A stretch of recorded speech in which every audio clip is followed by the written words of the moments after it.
So I'm going to just go back to the chapter. We are on chapter 10. Chapter 10 is called Woman Appears First, okay? Chapter 10. It says, we have said that modern religion is exclusively masculine. In man-made religious philosophies and theoretic assertions, the masculine principle and the male organism are primary in the cosmic scheme. The feminine principle and the feminine organism are secondary or not there at all, right? But natural law at all points reveals the fact that originally and normally all things center, as it were, about the female. In a word, life begins as female. Francis Swiney says, life is feminine. On a physical plane, the first living organism was a mother organism. The first organic substance was mother substance. The first standard of form was the mother form. And the one purpose throughout creation is to bring relatively all units approximately to the full development of the potentialities that creative life possesses, to evolve the highest expression of the forces of life through the creative powers and the transmissive functions of the female. So this is from Woman and Natural Law by Francis Swiney. Okay. Swiney again remarks, the female organism is the one on which nature has bestowed the most care, provision, and attention. This is only logical when it is considered that organized forms begin their existence in the elementary womb of the All-Mother, the center of nutrition, of conservation, and of self-reproduction. Life is feminine, formative, and organic forms begin with the single mother cell. Modern science asserts that in the mysterious evolution of sex, the male element was first non-existent, and on its initial appearance was primarily an excrescence or superfluidity, a waste product, discharged or expelled by the formative female or mother organism, and unless reunited to the parent, perishes. Okay? Geeds and Thompson write, at the very threshold of sex difference, we find that a little active cell or spore, unable to develop itself, unites in fatigue with a larger, more quiescent individual. Professor Beauregard observes, all facts point to the feminine as the primary and fundamental basis of organic existence. Modern biological studies have also shown that the masculine is secondary. Okay?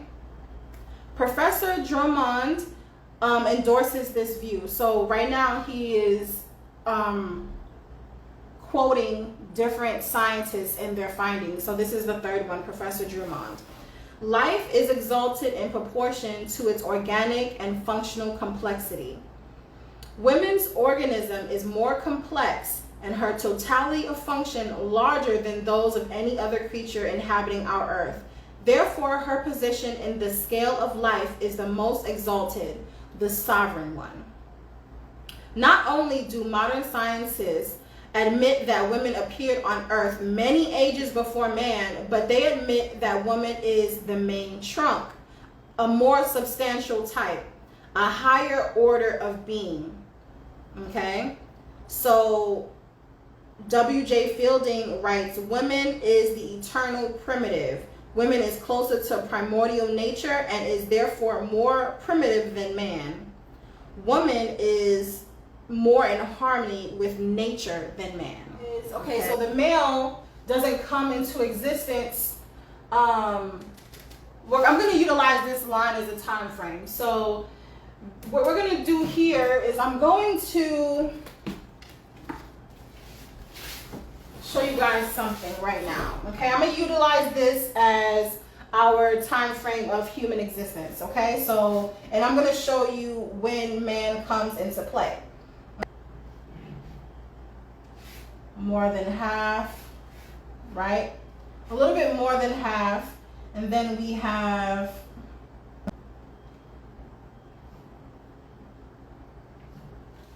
so this is basically the 4 ages of man. Okay, the 4 ages of man. So here we have the golden age. So when we're talking about the golden age, this is the space, if you notice, with the sex degradation. I don't want to say that, but the sex degradation happens a little bit after you see woman is here by herself. So woman is here by herself, and then there's all of a sudden a change that happens right before the consciousness level goes down. Okay, so the time frame, what we have here is, I don't know if you remember in a previous class, I was talking about how to identify a goddess, right? And I labeled and named the 4 levels of consciousness to identify, to determine who you want to be with or devote yourself to, right? So it's kind of like that, but it actually correlates with the consciousness degradation, right? So basically our sex degradation is the physical manifestation of our conscious degradation, right? So de-evolution, that's basically what it's called. So, and again, since time isn't linear, time is cyclical, like we remembered in our last class, I'm going to just draw a circle real quick. So in this circle, right, what we're going to do is I'm going to just show you something. So go ahead and draw these things. Make sure you're drawing these things in your book. My circle isn't perfect, but you get me? So the 4 consciousness ages. So we have here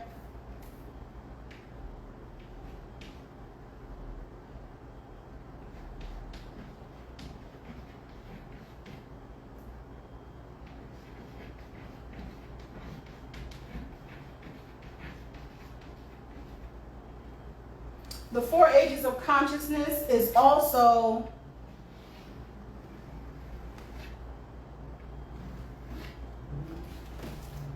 it also depicts how we either develop or degenerate, okay? So what I'm going to do is I'm going to put here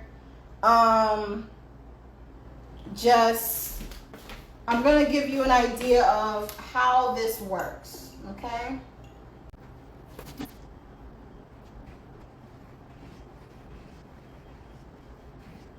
Okay, so this is the golden age.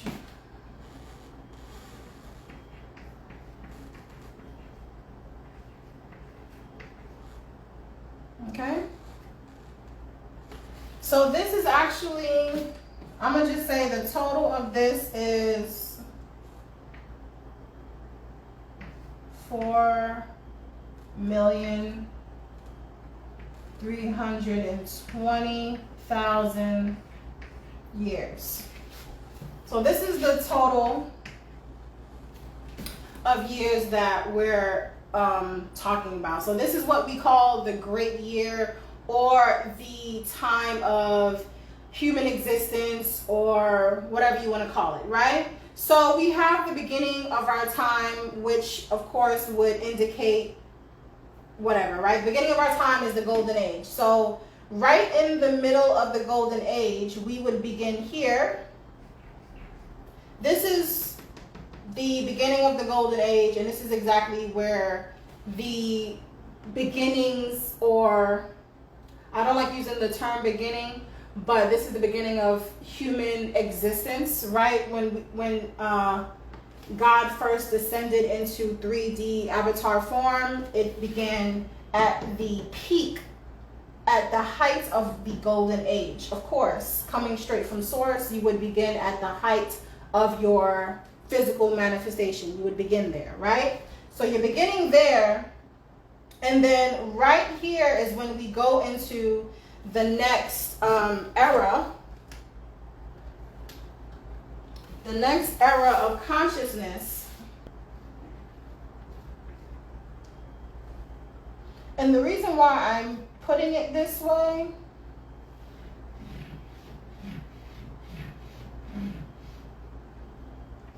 in a circle is so that you can kind of get an understanding of where we are right now and where we're going. Again, I'm also trying to explain why the social climate is the way that it is. So I'm putting it in a circle so you can kind of understand. So this is the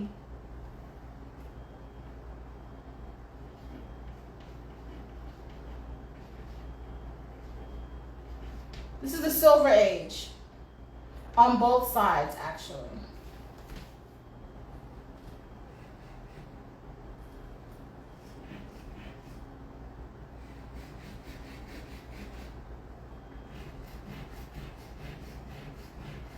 The Bronze Age. So we have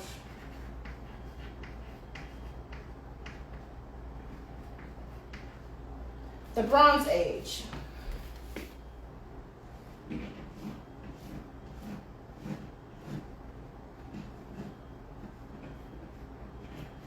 So here,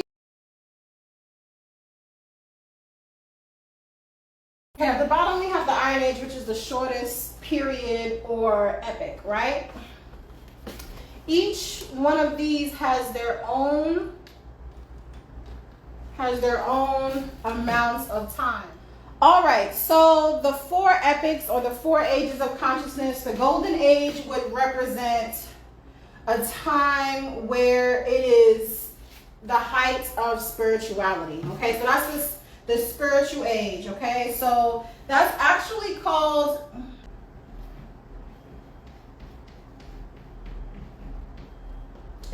Satya. Okay,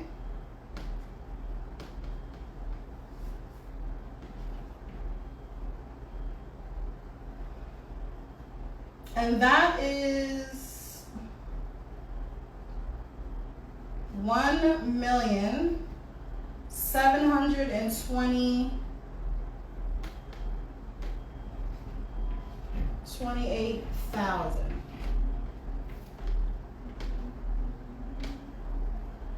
The Silver Age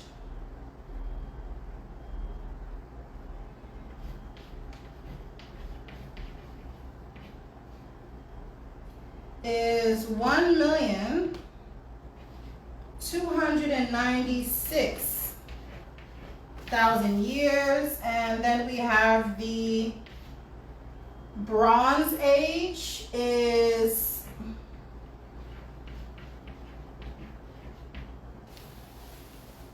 864,000 years.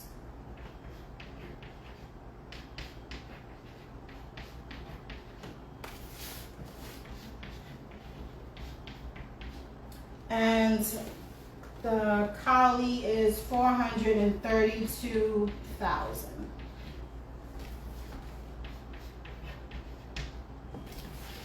Okay, so this is how long the years are. In total, it's 4,320,000 years. That is the totality of existence. And the ages of consciousness, which also depicts how we degenerate in our physical and our psychic form, it is pretty much like this. Okay, so what we have going on is the Golden Age, which is here. The Golden Age is the Satya Yuga. Okay, so again, Yuga is a Sanskrit term which means epic. Okay, I'm just gonna put here. Okay, Sanskrit term that means epic, and there's 4, just like there is 4 ages of consciousness, age or epic. Okay, so this is pretty much the breakdown of how many years it takes for the human to actually degenerate or generate, if that makes sense. So this is the totality or the height of human consciousness and the height of human formation, our actual physical form. And then right here, we actually devolve or degenerate 25% each year. So let's say we start at 100%, and then we go down to 75% of our actual form, then we go to 50%, and then we go to 25%. Okay, and that's pretty much how we degenerate over these ages. By the time man is starting to come into play, it would have to be at our first indication of degeneration. So from the golden age, before we get into the silver age, man came about here. Okay, this is where man came about. Right before degeneration. Okay, so understand that during this space right here of degeneration, we're going to be seeing intersex, all of the intersex things, identities or conditions that we notice. We're going to be seeing things like that. We're going to see certain formations, this, that. All that's going to happen before the complete degeneration to get to man. So again, this has to come before this. So it'll be it'll be woman, intersex, then man. So that's pretty much how it gradually happens, right? Just as this gradually, our consciousness gradually degenerates, so does our physical form.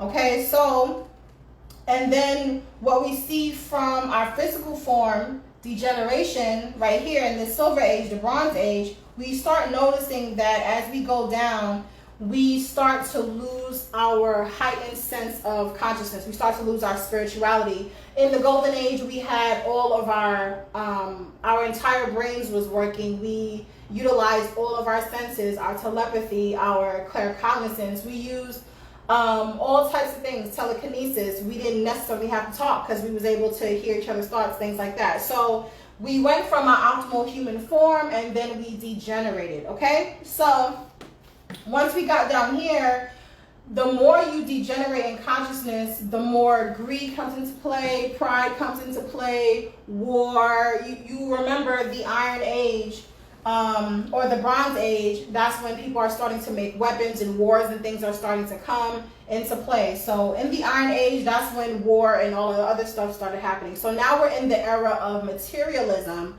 whereas we was in the era of spirituality. Okay, so again, we may be down here, but when it comes to notice how we aren't just men and women anymore, we are now coming back into the fluidity of understanding sex and gender. So now that we're coming back into the fluidity of understanding sex, wouldn't that also mean that we are coming back or rising in consciousness or rising in our physical form?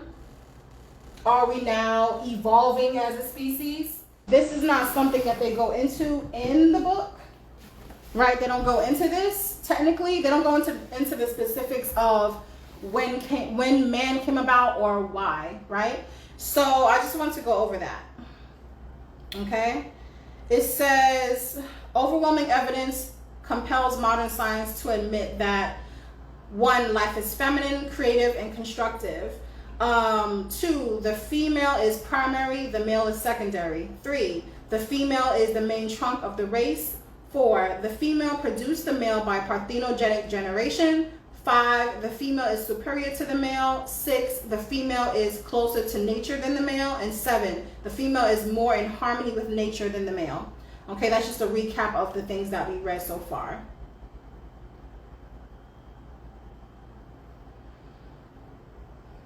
The superstition of a higher feminine nature is well-founded, as we have seen. When the facts are known, this universal superstition is not so superstitious and stupid as it may appear to modern science. Every prejudice investigation discloses the fact that women is of a higher order than man. Why should this not be so? In the book of nature, from the lowest to the highest organism, the whole work of creation and propagation rests upon the fertile female. She fills a higher function than the male. It is only logical that she should be of a higher order than the male. It is only reasonable that nature has devoted the greatest solicitude to the female. Woman is of a higher order than man because of the fact that man is a product of degenerative influences that affected his virgin mother. Man is merely a degenerate woman. His existence is due to a condition of degeneration. Under adverse influences, the formative female suffered certain degeneration and man came into being as a result, just as woman came into being as a result of adverse influences that affected her godly progenitor. So it says, conditions of degeneration suffered by the parent as transmitted to the offspring is an augmented degree. This is said by Darwin. Such affected offspring fails to develop normally. In this case, the affected offspring failed to develop in a functional degree, the bisexual qualities of creation. The offspring developed into an infranormal, semi-sterile creature possessing in an atrophied and rudimentary state the fruitful organs of its ancestry.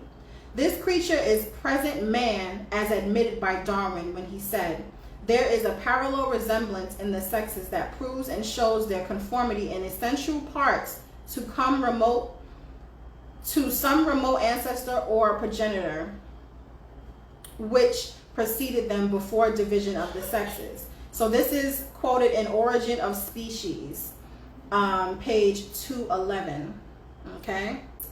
When any deviation of structure or constitution is common to the parent, it is also transmitted in augmented degree to the offspring. Hence, we may feel sure of the theory of descent with modification. Okay. There is the conclusion of science that explains the separation of the sexes.